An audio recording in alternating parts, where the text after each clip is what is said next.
rapid fire Q&A time. We've got some questions sent in. So first one, Charlie, 3 goals for you before 2025 ends. So for 3 goals, I'll probably split these up. So fitness wise, I'll put on my page, I've got 2 high oxes this year. I have a time in mind, but I could be massively up my depth. So ideally, just complete it, and I'll have a more accurate time goal for the second one. Maybe like personally, read more books. I fall out of habit with it, and it is really helpful to do that more often. And then for the business, I'd say just double my client base, bring more people into the team, work with more people. Pretty obvious I'd want to do that. So yeah, that's the goals for this year. What are you doing? If I do fitness, business, personal, fitness is going to be to actually commit to like a lean bulk process. For the last 2 years I've been like in and out of cuts. So commit to a lean bulk, go up a t-shirt size, make sure this doesn't fit me anymore. Personal, actually take a full week off work when I go away in November, rather than trying to work and enjoy my time away with family. And then business is to probably put on another 3 to 4 like big community events before the end of the year. That'd be sweet. Next question, one aspect of the health and fitness industry that you would like to change? That is a good question.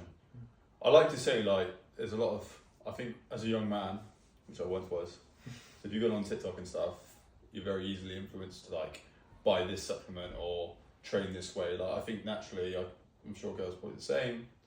You're looking for the right way to do something, and the quickest way to do it. And a lot of the time, it's not the same thing. So I think it's naturally just part of life, but I think there's a lot pushed out there, marketing, especially on younger people, that is just a load of bullshit. And it's get rid of that would be the goal. But I think the way the world is, that's just never going to happen. Yeah.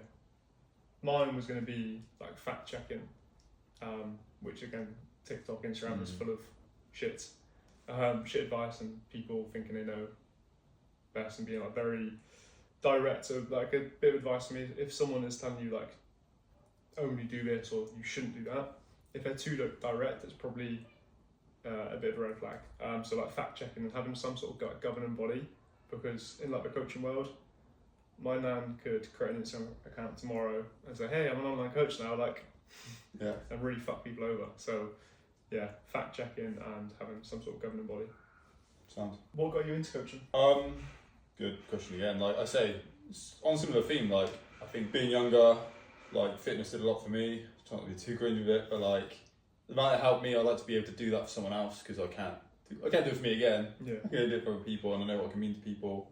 And there's this thing I can't know what it's called, it's a Japanese thing, but it's what can you do for people? What would you enjoy doing? What can you get paid for? All this stuff. This is what it is. Coaching is that for me. I enjoy it. I get a lot out of helping people. It's something I can do long term. It just ticks all the boxes, really. Yeah. For me, what got me into coaching was I was a PT, standard in-person trainer. I could work with a certain amount of people per week. That was that. There was no room for growth, no room to help more people. So I could help roughly 10 to 12 people per week. I wanted to have more than that. I wanted more free time as well.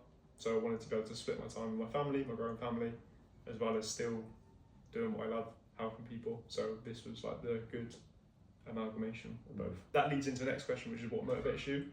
And for me, it's really cringe, quite cliche, just being the person that provides for my family, and then being able to do my job while still being at home for my daughter, watching her grow up, spending time with her every day, because I didn't want to be the person that works 40, 50 hours a week without seeing their kid, or just seeing the kid at the weekends. So that's what motivates me. What about you? I don't know much about motivation anymore. I think it used to be I had something to prove, etc. I think now it is, obviously, if I'm being a coach, I've got to walk the walk as well. It's a big part of my identity.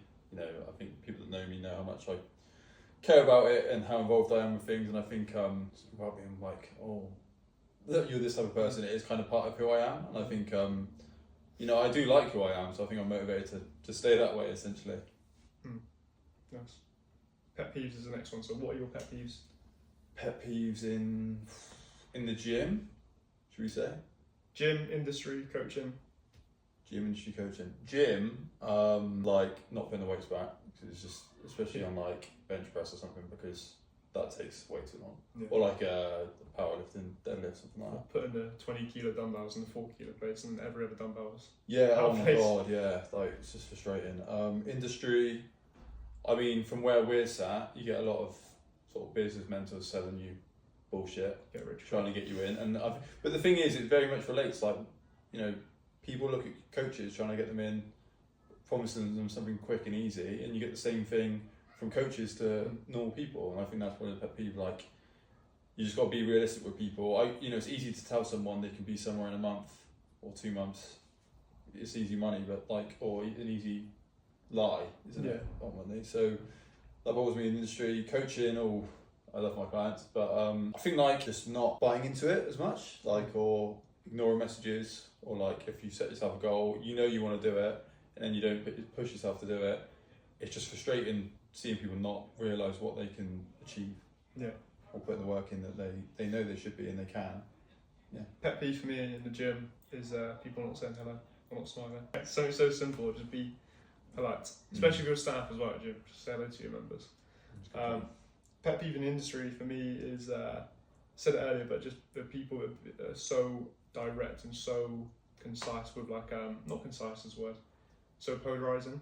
Like I said, usually if someone's polarising, they're trying to, there's a reason behind it. So if someone's like Eddie Boo, he's so polarising because he's then got a course to sell. So promotes, so they're usually things like that. So always try and read into it and see where the middle ground falls. So absolute, isn't it? It's never, I think in fitness you can. Yeah, exactly. It's anywhere on the spectrum. We've got leeway. Yeah. This is going to be a bit of a thought-provoking one. What makes an excellent coach compared to a good one? Do you want to go first or shall I? You go first, I think I've got an answer. For me, what I think makes an excellent coach is making sure you have compassion, empathy for your clients, making sure you're actually listening to your clients.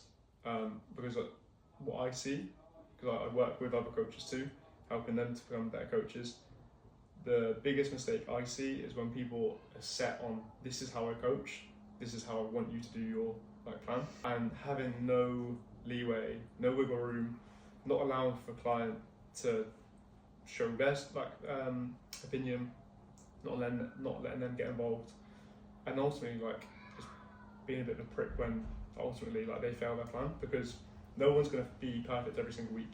So it's making sure you're compassionate, you empathise with them, and then you fix their solution. So rather than saying the whole classic, no worries, start again Monday, give it another go, might not be motivated enough this week. No, it's okay, if they failed here, how can you tweak it the next week to make sure that that's not going to happen again? Coaches should ultimately be problem solvers. That's how I see my job. I solve all these problems for my clients, so they get a result. As long as your client gets a result and they enjoy the process, you can class yourself as an excellent coach. And the results need to be clear night and day, holy shit results.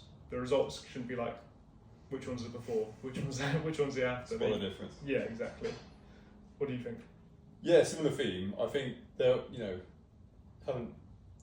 being a good coach is, there's a lot of coaches out there, a lot of them are good coaches, and I think a lot of people, if they can have a proven thing that works, that's good. That's what makes them a good coach. But if you want to go to be an excellent coach, that's where it comes to, you sort of surpass that level and you get more, you build a relationship with your client, you know more about them, you know how they, tend to do things, and you can look at, I could give you a plan and nutrition that works for you, fine, that makes you a good coach. Yeah.